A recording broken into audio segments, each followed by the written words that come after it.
আমার ভুল হয়ে গেছে, আমি মানুষ চিনতে ভুল করেছি। মানুষ চিনতে তো তোমার কোনো ভুল হয়নি, ভুল আমার হয়েছে।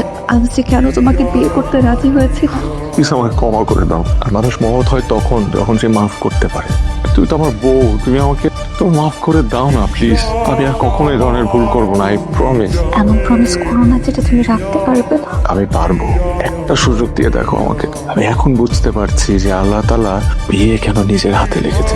একজন ভালো জীবন সঙ্গী পাওয়া ভাগ্যের ব্যাপার। আল্লাহর কাছে শুকরিয়া যে তোমার মতো একজন জীবন সঙ্গী আমি পেয়েছি। কিন্তু আমি বুঝতে পারছি যে অল্প দিনে তুমি আমাকে এত ভালোবেসে ফেলেছো।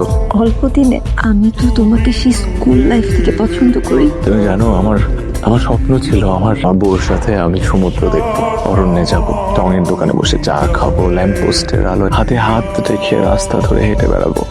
এতদিন কোথায় ছিল এই রোমান্টিকতা? ছিল লুকানো ছিল, হয়তো তোমার জন্য। মাফ করে দিলাম। চল কোথায়?